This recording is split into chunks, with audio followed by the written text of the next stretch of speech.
Hello lovelies, welcome to my YouTube channel.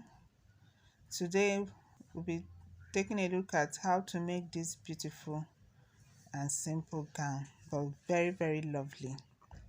All you need to make this beautiful piece is the hip measurement of your customer divided by 2, and then the full length of the gown times 2, because this is going to be a long piece.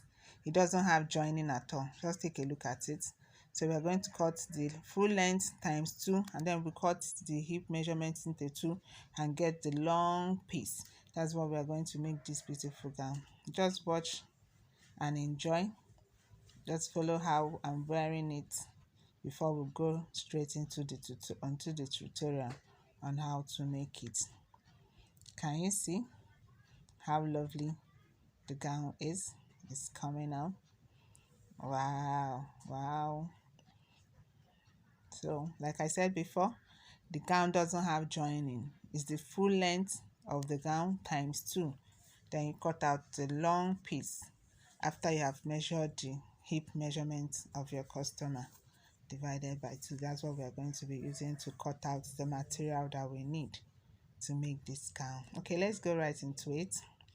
So here I've already measured the hip measurement of my customer, and I've cut out the fabric, the 2 pieces here. Right now I'm going to remove one because I'll be working with one for now. I'll remove one end of the long piece, then I'll be working with the other end for now.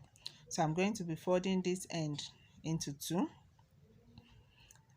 After I've folded it into 2, I'm going to be taking the neck measurement. The neck measurement depends on how deep or how wide you want the neck to be. So for this particular tutorial, a particular measurement, I'll be using 2.5 inches, and then I'll be going down by 1 inch for the neck depth. For the neck width, I use 2.5, and for the neck depth, I use 1 inch. So I'm going to connect all the lines of the neck together with my ruler, and then I'm going to form my neck. I'm connecting now with my ruler. I'm connecting with my ruler. After I've done that, I'm going to form my neck. Because this is a chiffon fabric that can dance, I'm using my hand to form my neck. But you can, if you are not perfect enough to use hand, you can as well use your armhole curve to form your neck. It's all the same. You get the same results. After I've measured my neck and I've curved it, the next thing is to go ahead and cut out the neck. So watch and follow me as I cut out the neck. I'm cutting out the neck now. So I cut out my neck. You see that this gown is very simple and beginners friendly too. So after I've cut out my neck, I'm going to open up the fabric, and then I'm going to join the other end of the fabric with where the neck ended, because that's what is going to form the shoulder of this particular style, this particular gown. So watch what I'm doing. I'm joining the other end of the clothes with where the neck ended. Just watch and follow me. Okay, so after I've done this, all I'm going to do is take it to the sewing machine and I'm going to stitch it down, because this is what will form the shoulder of this particular gown. So after I've joined it, I'm going to hem it all the way round, starting from the down part of the gown back to the neck and to the other end too. I'm going to hem it all the way down to conceal the rough edges of this side. Okay, I've taken it to my machine. I've sewn the shoulder. So the next thing is to form my armhole. To form my armhole, I'm going to be going in on that shoulder side by 1 inch, and then I'm going down by 7 inches to form my armhole. So to see what I look at what I'm doing, I'm forming it with my ruler to form my armhole. 1 inch by 7. depending on how big, because this is for a smaller size. So depending on how big your customer is, you can decide to use 2 inches to form the shoulder, or how tiny you want your shoulder to be at the end. So it's not a must you must use 1 inch. You can use 1 inch, you can use 2 inches, you can even use 3 if you want the shoulder to go in. So it all depends on you. After I've marked it, I'll go ahead and cut it out. So the same thing I did in this side of the armhole, I'm going to repeat on the other side too, to form the other armhole for the other side of the gown. So I've done that. The next thing, I'll take it to my sewing machine and I'm going to hem it round. I'm going to hem that armhole that I cut out now. I'm going to hem it all the way round. I'll do this on both sides of the armhole, on both sides of the hand. I'm going to hem the two.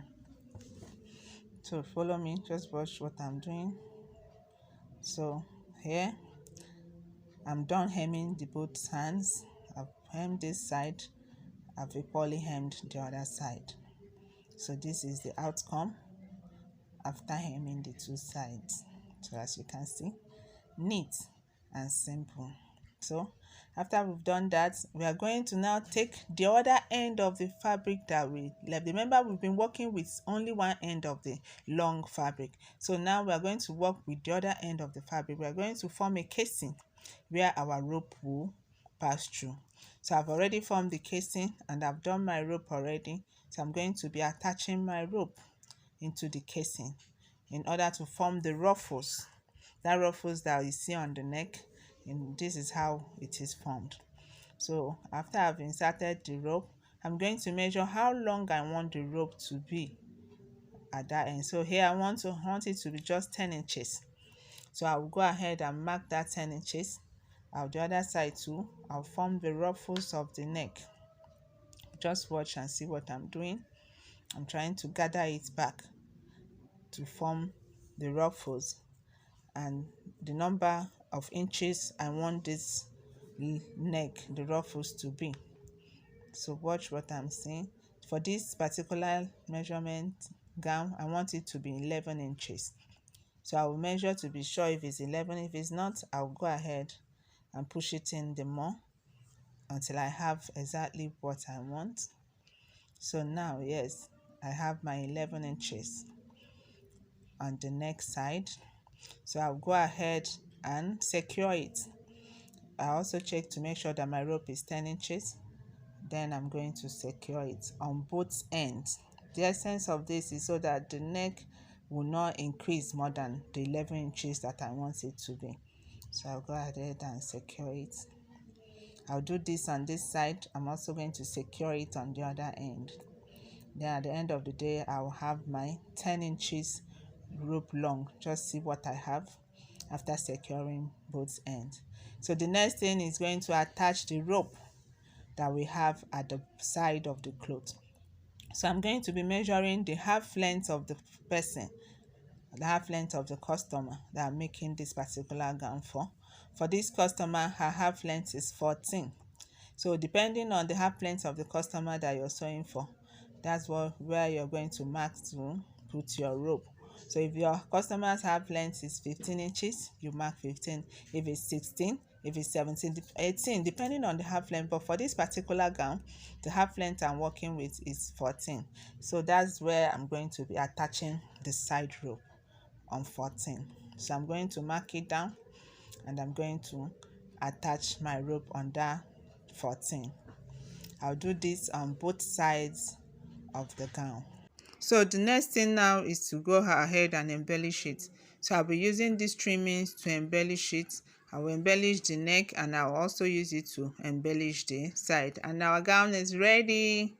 Ciao. See you again in my next video. Bye.